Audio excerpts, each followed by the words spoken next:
প্রচণ্ড গরম, আর এই গরমে রোজ রোজ একঘেয়েমি খাবার বা তেল মশলা জাতীয় খাবার কোনোটা খাওয়াই কিন্তু স্বাস্থ্যের পক্ষে ভালো নয়। আর গরমে রান্না করতে গেলে গৃহিণীদের কিন্তু খুবই প্রবলেম।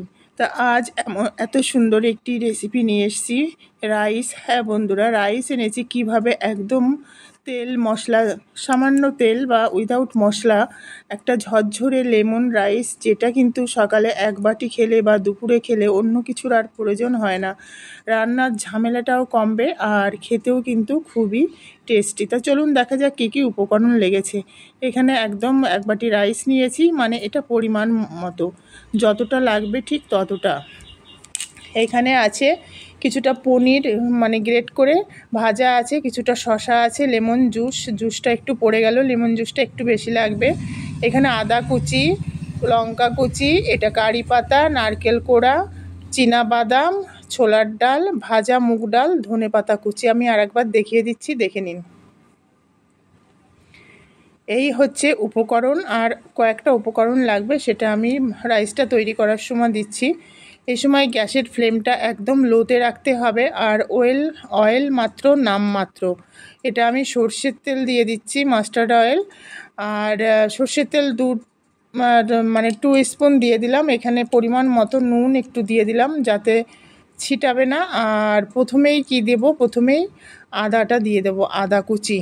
আর তারপরে চানা ডালটা দিয়ে দেবো, বাদামটা দিয়ে দেবো, আর কাঁচা লঙ্কাটা দিয়ে গ্যাসের ফ্লেম একদম লোতে করে এটা কিন্তু ফ্রাই করতে হবে। আর খেয়াল রাখতে হবে সমস্ত উপকরণগুলি যেন হালকা ব্রাউন কালার হয়, পুড়ে না যায়, সেদিকে খেয়াল রাখতে হবে।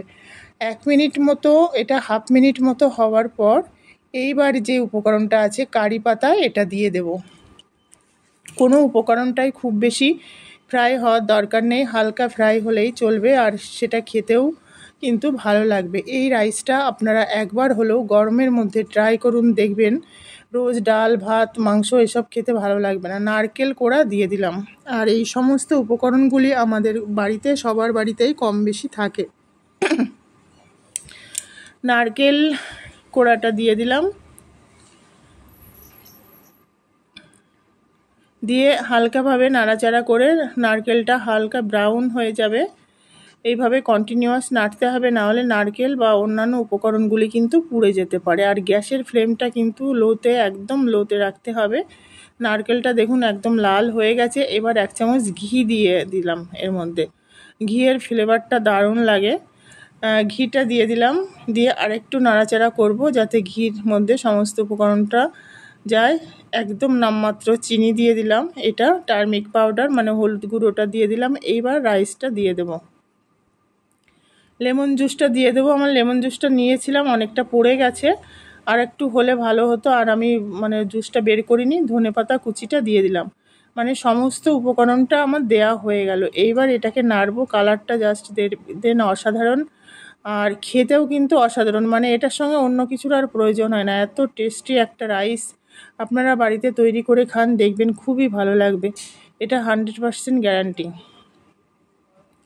আর সম্পূর্ণ নিরামিষ এটা। যারা মানে ননভেজ খান তারা এর মধ্যে রসুন কুচিটা অ্যাড করতে পারেন, অপশনাল। তা এটা আমি দিয়ে দিলাম। একদম ঝরঝরে রাইস হয়েছে, নর্মাল ঘর ব্যবহারের যে রাইসটা সেটাই। হয়তো ভাতটা হয়ে গেছে আপনাদের, কেউ অফিস যাবে বা স্কুল যাবে, আপনারা এইভাবেও একটা রাইস করে দিতে পারেন অনায়াসে, কিছু লাগবে না। এর মধ্যে উপর দিয়ে শসা কুচি আর গ্রেট করা পনির ফ্রাই দিয়ে দিলাম। পনিরটা হালকা করে ফ্রাই করে নিয়েছি, কিছু কারি পাতা তুলে রেখেছিলাম, সেটা দিয়ে দিলাম। দিয়ে ব্যাস, লেমন রাইস আমার রেডি। খুব জোর খিদে পেলেও আপনারা এটা তৈরি করে খেতে পারেন। তাই একদম সিম্পল বাট ভেরি টেস্টি রাইসটা কেমন লাগলো নিশ্চয়ই কমেন্ট করে জানাবেন। আপনারা কমেন্টস করলে আমিও মোটিভেটেড হব আরও নিত্য নতুন রেসিপি আপনাদের সামনে তুলে ধরার।